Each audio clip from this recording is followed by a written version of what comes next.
आज का टॉपिक है 220 वोल्ट 440 वोल्ट में क्या अंतर है, लाइव बताएंगे। सिंगल फेज में 220 वोल्ट, टू फेज में 440, थ्री फेज में 660 क्यों नहीं होता है। आपके अनुसार सिंगल फेज में 220 वोल्ट होता है तो थ्री फेज में 220 इंटू 3 अर्थात 660 वोल्ट होना चाहिए, लेकिन ऐसा नहीं होता है, केवल 440 वोल्ट ही क्यों होता है। इसी के बारे में आपको डिटेल बताएंगे। तो आइए समझते हैं कैसे होता है। तो सबसे पहले आपको ये पता होना चाहिए कि हमारे घर तक सप्लाई कैसे आता है। जनरेटिंग स्टेशन से स्टेप अप होकर ट्रांसमिशन लाइन से डिस्ट्रीब्यूशन के पास आता है और डिस्ट्रीब्यूशन ट्रांसफार्मर स्टेप डाउन लगा रहता है, इसका कनेक्शन रहता है डेल्टा स्टार।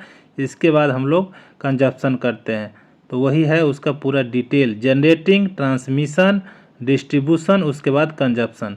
अब देखिए कंजप्शन जो करते हैं इससे पहले जो डिस्ट्रीब्यूशन ट्रांसफार्मर लगा रहता है इसका एक वाइंडिंग होता है, डेल्टा स्टार कनेक्शन होता है। ये जो वाइंडिंग है ये ट्रांसफार्मर के अंदर तेल में डूबा होता है, आपको ये पता होना चाहिए। और ट्रांसफार्मर के जो अंदर वाइंडिंग रहता है उसका जो कनेक्शन रहता है वो डेल्टा स्टार कनेक्शन रहता है। आगे हम पूरा डायग्राम के माध्यम से हम बताएंगे। और डिस्ट्रीब्यूशन ट्रांसफार्मर में 11 kV इनपुट होता है, आउटपुट 440 होता है, उसी के बारे में डिटेल बताएंगे। यहाँ पर देखिए आउटपुट में जो स्टार कनेक्शन रहता है, स्टार पॉइंट जो न्यूट्रल है, यहीं से हमको सिंगल फेज सप्लाई प्राप्त होता है, ये आपको पता होना चाहिए। स्टार कनेक्शन रहता है सेकेंडरी में और प्राइमरी में जो होता है वो डेल्टा कनेक्शन रहता है।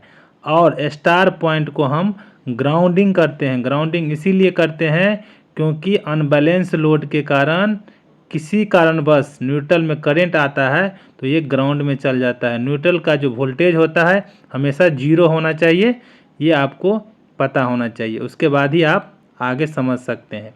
ये देखिए उसका फेज एंगल थ्री फेज में जो होता है 120 डिग्री के एंगल पे थ्री फेज सिस्टम का जो एंगल होता है ये होता है।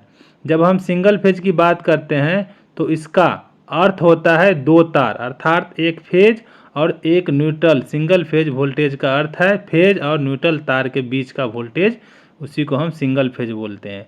जब हम थ्री फेज की बात करते हैं तो उसमें तीन तार होते हैं, अर्थात आर वाई बी तथा न्यूट्रल तार एन होता है।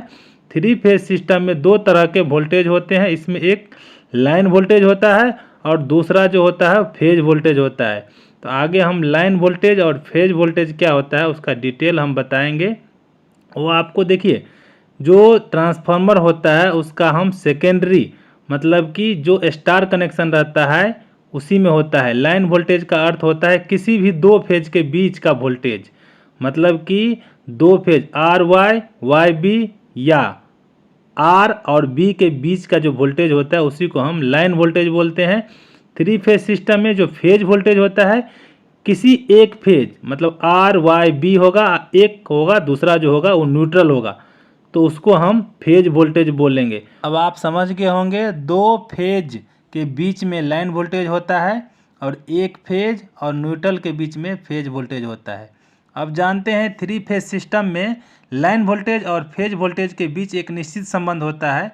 यह संबंध इस प्रकार से है, लाइन वोल्टेज बराबर होगा √3 फेज वोल्टेज और फेज वोल्टेज बराबर होगा लाइन वोल्टेज डिवाइडेड बाय √3। इसके आधार पर यदि फेज वोल्टेज 220 वोल्ट है तो लाइन वोल्टेज √3 इंटू 220 अर्थात लगभग 381 वोल्ट होगा। इस प्रकार आप देख सकते हैं कि अगर सिंगल फेज वोल्टेज 220 वोल्ट है तो थ्री फेज वोल्टेज 381 वोल्ट होगा, न कि 660 वोल्ट होगा। इसी में यदि वोल्टेज थोड़ा ज़्यादा रहता है, मान लीजिए 250 वोल्ट है, तो लाइन वोल्टेज √3 इंटू 250 अर्थात लगभग 433 वोल्ट होगा, जो थ्री फेज का वोल्टेज होगा।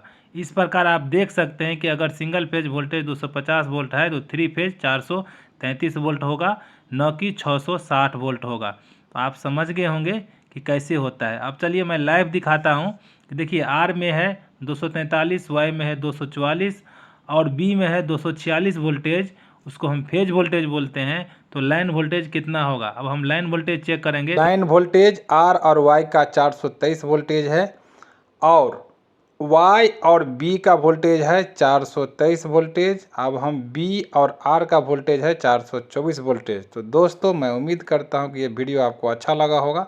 अच्छा लगा है तो मेरे चैनल को लाइक कीजिए, सब्सक्राइब कीजिए, और कोई क्वेश्चन है तो आप कमेंट्स कीजिए, मैं उसका आंसर ज़रूर दूंगा। Thank you.